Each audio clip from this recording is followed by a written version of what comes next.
Taste the Daily. கோவையில் நடந்த சாலை விபத்தில் 2 இளைஞர்கள் பரிதாபமாக உயிரிழந்தனர்.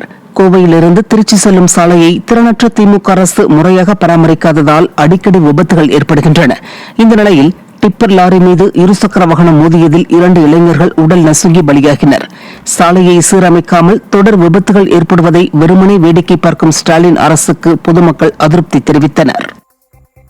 கடலூர் மாவட்டம் பெண்ணாடம் அருகே தேங்கி நிற்கும் கழிவு நீரால் நோய் தொற்று ஏற்படுவதாக கிராம மக்கள் குற்றம் சாட்டுகின்றனர். தாழநல்லூரில் 400க்கும் மேற்பட்ட குடும்பங்கள் வசிக்கும் நிலையில் அங்கு கழிவுநீர் கால்வாய் இல்லாததால் வீதிகள் முழுவதும் மழை நீருடன் கழிவுநீரும் வெளியேற வழியின்றி தேங்கி நிற்கிறது.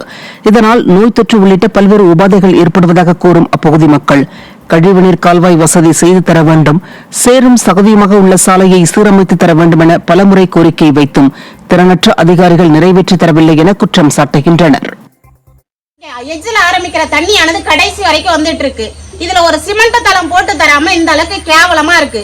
இதுல ஒரு வியாபாரக்காரங்க வர முடியல, ஒரு மனிதர்கள் வெளியில நடக்க முடியல, ஒரு குழந்தைங்க விளையாட முடியல. எல்லாருமே கொண்டு போயிட்டு ஹாஸ்பிட்டல்ல சேர்த்துட்டு இருக்கோம். இதுல என் கணவரும் உட்பட இன்னைக்கு உடம்பு சரியில்லாம நான் கொண்டு போய் ஹாஸ்பிட்டல்ல தான் வச்சிருக்கேன். இதை நான் எல்லாருக்குமே தெரிவிச்சிட்டு இருக்கேன். ஆனா யாருமே இதை காது கொடுத்து கூட கேட்க மாட்டேங்கிறாங்க. கடைசியில இருக்கிற எல்லாத்தையுமே நாங்க கத்தி கத்தி பார்த்துட்டு சண்டை தான் பண்ணிட்டு இருக்கோம். ஊர் மக்களுக்குள்ள சண்டை தான் நடந்துட்டு இருக்கு இந்த தெருவுல. இதுக்கு மேலேயே நாங்க என்ன பண்றதுன்னு இனிமே எனக்கு தெரியலைங்க சார். கோவை மாவட்டம் சூலூர் அருகே நடைபெறும் எரிவாயு குழாய் பதிக்கும் பணிக்கு எதிர்ப்பு தெரிவித்து பெண்கள் ஒப்பாரி போராட்டத்தில் ஈடுபட்டனர். இருகூரிலிருந்து முத்தூர் வரை 70 கிலோமீட்டர் தூரத்திற்கு உள்ள விவசாய நிலங்களில் எரிவாயு குழாய் பதிக்கும் பணி நடைபெற்று வருகிறது. இதனால் கடந்த வெள்ளிக்கிழமையிலிருந்து நடைபெற்ற பல்வேறு கட்ட போராட்டங்களை தொடர்ந்து இறுதி சடங்கு நடத்துவது போல் மலர் தூவியும் மண்ணை விசிறியும் பெண் விவசாயிகள் ஒப்பாரி வைத்து நூதன போராட்டம் மேற்கொண்டனர். விவசாய நிலத்தில் எரிவாயு குழாய் பதிப்பது தங்களை தற்கொலை செய்ய தூண்டியிருப்பதாகவும் அப்போது பெண்கள் வேதனை தெரிவித்தனர்.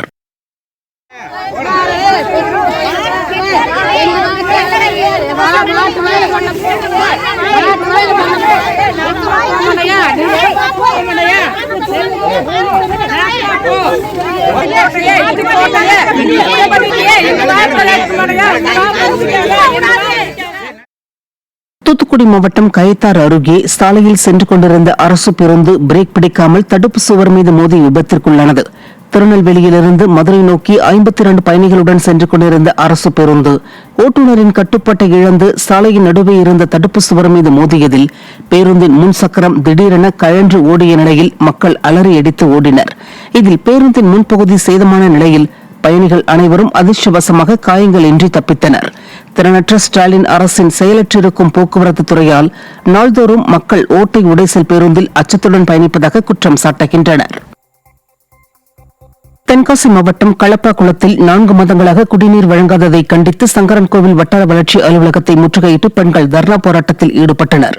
பாரதி நகரில் கடந்த 3 மாதங்களுக்கு முன்னர் வீடுகளுக்கு வழங்கப்பட்டிருந்த குடிநீர் இணைப்புகளை அப்புறப்படுத்திய நிலையில் சாலையும் அமைக்கப்படாமல் குடிநீர் இணைப்பும் மீண்டும் வழங்கப்படாததால் அப்பகுதி பொதுமக்கள் தண்ணீருக்காக அல்லாட வேண்டிய அவலம் ஏற்பட்டது. இதுகுறித்து பலமுறை புகார் அளித்தும் நடவடிக்கை எடுக்கப்படாததால் ஆத்திரமடைந்த பெண்கள் ஸ்டாலின் அரசுக்கு எதிராக போராட்டம் நடத்தினர்.